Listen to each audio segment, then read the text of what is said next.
Karena banyak yang request, hari ini Intan mau membahas kaisar yang dinilai oleh sejarawan salah satu kaisar terbaik di Tiongkok. Dia adalah Kaisar Kangxi. Apa sih yang menyebabkan Kaisar Kangxi itu menjadi salah satu kaisar terbaik di Tiongkok? Dajian ni hao, namaku Intan, selamat datang di channel aku, Dynasty. Buat teman-teman yang mau mendukung channel Dinasti ini supaya channel ini bisa menghasilkan gambar dan suara yang lebih bagus lagi, teman-teman bisa dukung Intan via Saweria. Linknya Intan taruh di description box di bawah ya. Dukungan sekecil apapun itu berarti banget buat Intan. Juga kalau misalkan teman-teman ada pertanyaan, request, ataupun challenge juga bisa disampaikan via Saweria. Next video Intan baca semua pesan yang masuk via Saweria. Karena yang Intan bahas hari ini tuh Kaisar Kangxi, sekalian aja Intan buat playlistnya, playlist masa keemasan dinasti Qing. Karena di masa dinasti Qing ini, masa keemasannya ya itu mulai dari Kaisar Kangxi ke anaknya Kaisar Yongzheng, ke anaknya Kaisar Yongzheng yaitu Kaisar Qianlong. 3 generasi berturut-turut inilah yang menyebabkan dinasti Qing dalam masa keemasan. Jadi tak bablas sekalian naik, daripada cuman Kaisar Kangxi doang, langsung tak kupas sampai Kaisar Qianlong. Jadi teman-teman silakan nyalakan belnya, soalnya kalau cuman denger Kaisar Kangxi doang itu nanggung guys. 4 Mei 1654 Permaisuri Xiao Kangchang itu melahirkan anak dari Kaisar Sunzhi yang dinamai Xuanye. 1 Februari 1661 di usianya yang ke-7, Xuanye naik tahta jadi kaisar setelah ayahnya Kaisar Sunzhi meninggal karena sakit. 1 tahun kemudian, tepatnya 18 Februari 1622,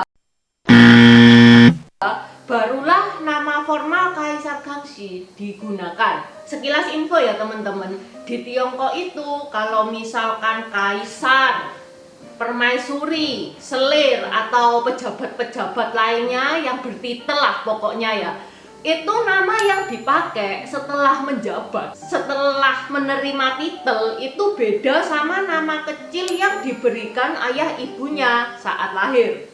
Seperti contohnya ya, misalkan di Indonesia ada sepasang suami istri melahirkan anak dikasih nama Joko. Akhirnya anak itu besar menjadi presiden, dia dapat titel presiden Joko. Jadi dapat titel presiden plus Joko itu nama yang yang dari lahir pemberian ayah ibu itu tetap dipakai. Itu kalau di Indonesia. Kalau di Tiongkok itu beda. Seperti contohnya Kaisar Kangxi ini, dia terlahir dengan nama Xuanye.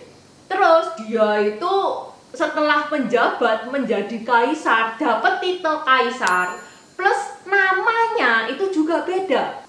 Jadi bukan Kaisar Xuanye, tapi Kaisar Kangxi. Tetapi apakah nama kecilnya itu nggak dipakai lagi? Nama kecilnya Kaisar Kangxi ini nggak dipakai lagi, tetap dipakai guys. Tapi untuk urusan-urusan yang nggak formal, seperti misalkan main-main sama kakaknya gitu ya, tetap kakaknya itu manggilnya itu ya Xuanye itu.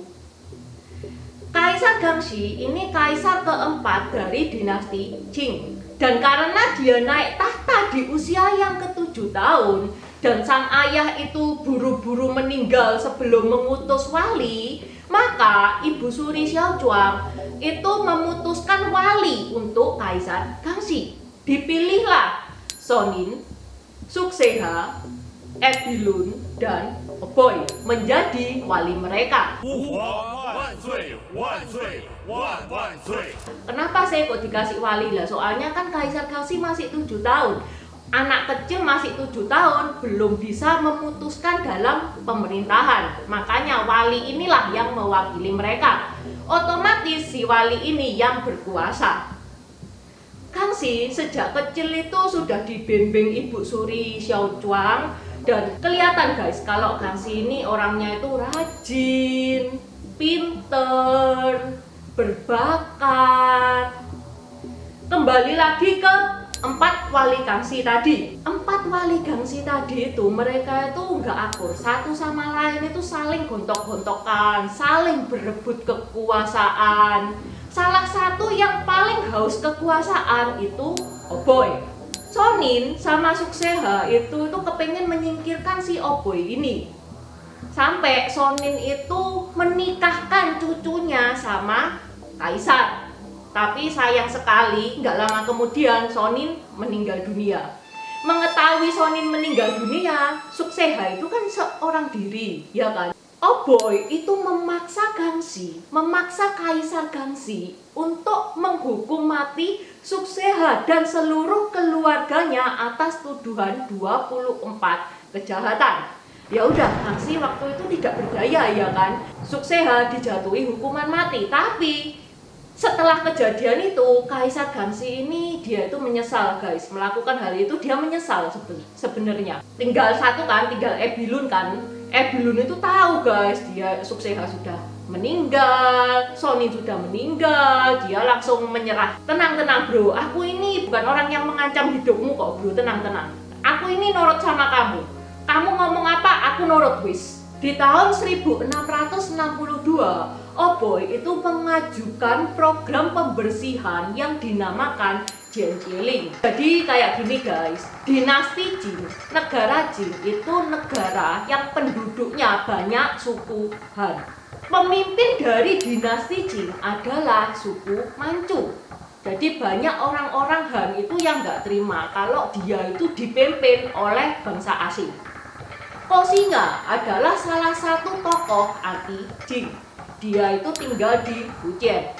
Tujuan Jianjieling ini itu ya menyingkirkan Koxinga dan antek-anteknya. Koxinga and the gang itu berhasil diusir ke pulau seberang yang sekarang namanya Taiwan dan mendirikan kerajaan Duming di pulau itu. Saat Kangxi berusia 13 tahun, dia sudah mulai belajar tata negara, belajar menangani negara. Hingga di tahun 1669 saat usia Kangxi itu 15 tahun dan dia sudah terlanjur gerah dengan kelakuannya Oboy, Kangxi bertekad, wes lah negara ini tak pimpin, isa kok aku mimpin negara meskipun umurku masih 15 tahun, aku isa mimpin negara. Kangxi menangkap Oboy atas tuduhan 30 kejahatan.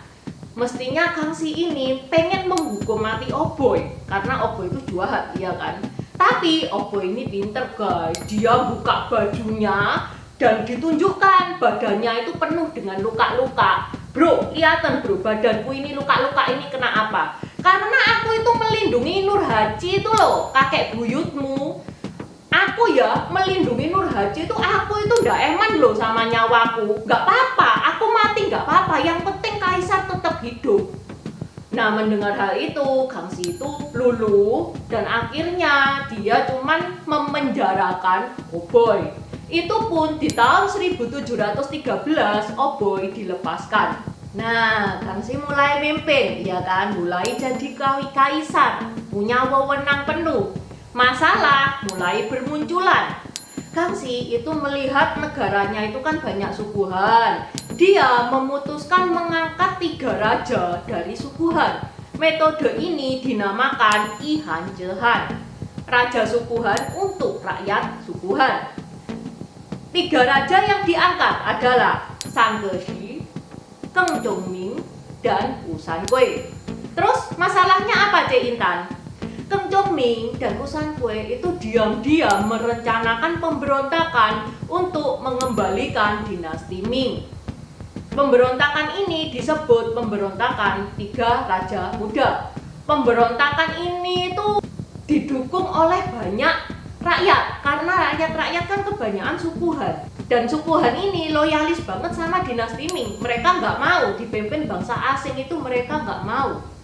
Dan pemberontakan yang dipimpin Wu Sanhui ini berhasil menguasai Cina di daerah selatan. Itu masalah yang pertama. Masalah yang kedua, tadi kan Intan cerita ya kalau Koxinga itu sudah ke negara lain, sudah ke pulau lain, ke pulau yang namanya Pulau Taiwan. Sekarang namanya Pulau Taiwan. Kosinga yang tinggal di kerajaan Dunming itu memberontak juga ke negara Jing.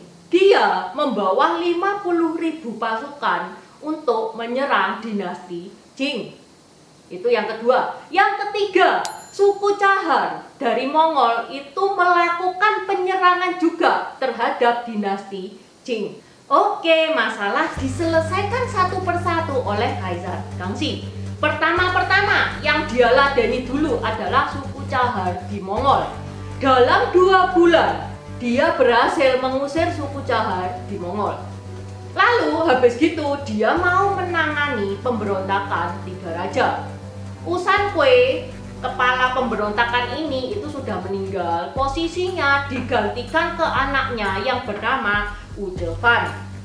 Kangxi berhasil memojokkan geng 3 raja itu di Kunming. Geng 3 raja itu tidak bisa bergerak lagi. Ujelvan melihat dirinya itu posisinya dalam posisi yang terpojok dan gak mungkin lagi bisa selamat. Akhirnya Ujelvan bunuh diri. Sedangkan Keng Chongming itu berhasil ditangkap dan dijatuhi hukuman lingce. Hukuman lingce itu hukuman mati dan hukuman mati terberat. Jadi hukuman lingce itu disiksa itu pelan-pelan dan paling sadis banget guys ini hukumannya. 2 masalah berhasil diselesaikan. Sekarang tinggal 1, si Kosinga itu. Kosinga kembali lagi ke pulaunya guys, dia balik Kucing. Kangxi nggak terima, diseranglah kerajaan Dunming. Nah sekarang tak cerita nih ya, pinternya Kangxi itu.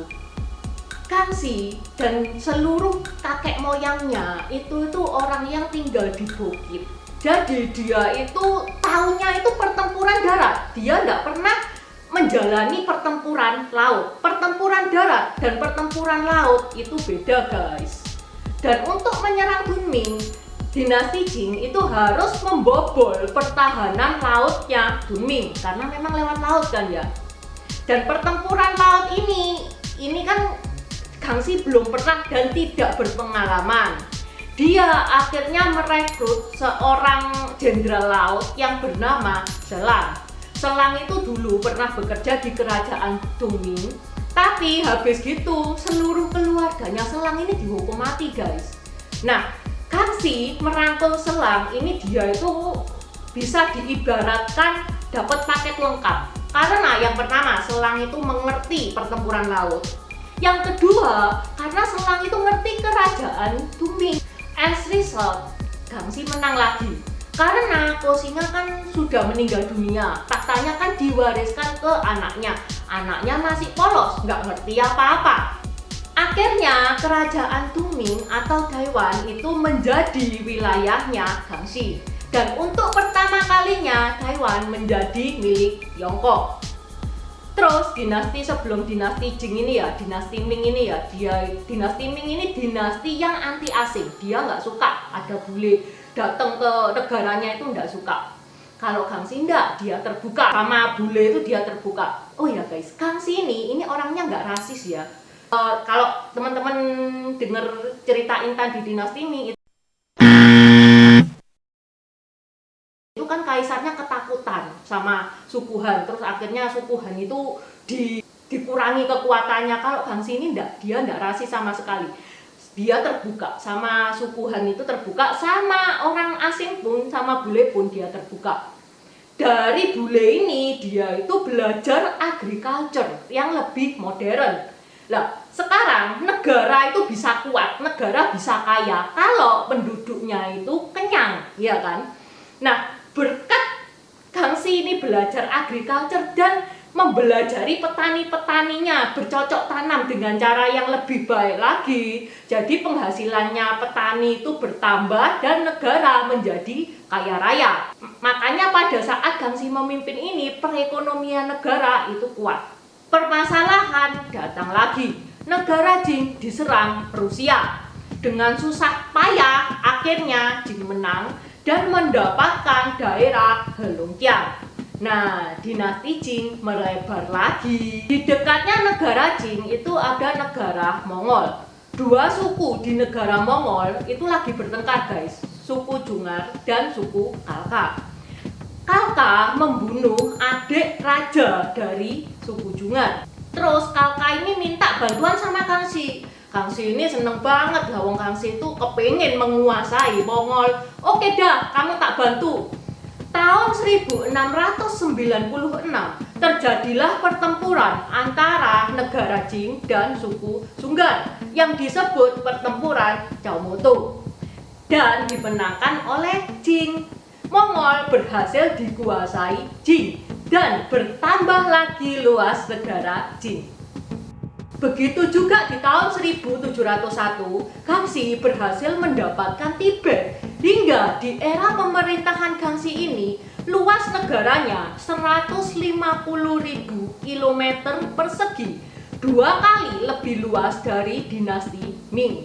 Ini loh guys, yang membuat Kangxi ini dikenal sebagai salah satu kaisar terbaik di Tiongkok. Next video Intan mau bahas masih mengenai Kangxi. Lah soalnya kan Kangxi belum meninggal ya kan, belum selesai ceritanya Intan.